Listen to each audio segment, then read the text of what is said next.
Welcome to Farge's third annual book bracket, Mystery Madness.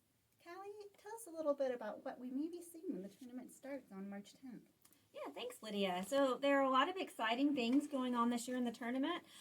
Of course, it's still too early, but I'm thinking our 1 and 2 seeds are going to be our classic mysteries. Think Agatha Christie, and then there were none. Maybe Murder on the Orient Express. Think Arthur Conan Doyle, The Hound of the Baskervilles.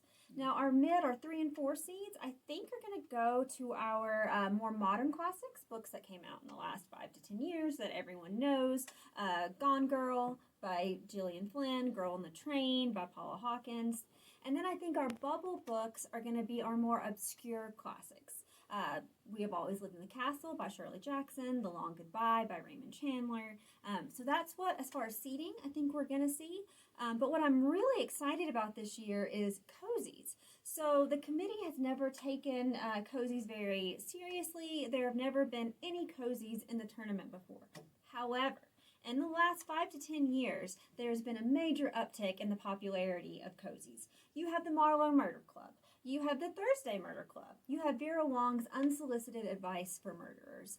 These books have been immensely popular, and I'm ready to see if the tournament committee will take them seriously. Very interesting. Are there any books that you're personally excited for this year, Callie? Yeah, I've made no secret that I love The 7.5 Deaths of Evelyn Hardcastle by Stuart Turton.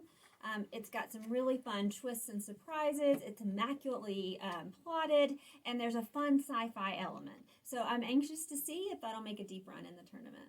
All right, well, thank you, Callie. Let's turn it over to our bracketologist, Joe, for his thoughts on this year's tournament. Hi, this is Joe, the bracketologist. I've been locked in the Farge Library server room for the last 6 months preparing for this year's book bracket.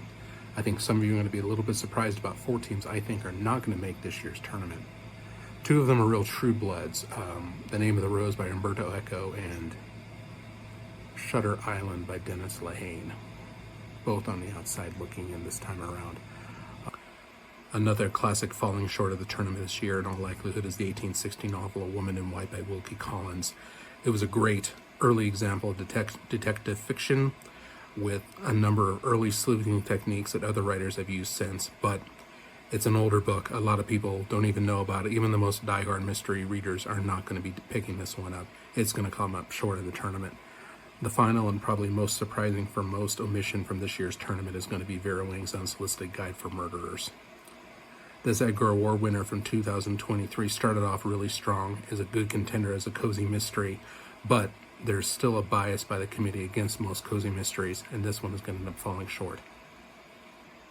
See you next week with a completed book bracket, all 16 entries, seeing which ones you can vote for, and hopefully the committee will also decide that perhaps they can let me out of the server room by that point.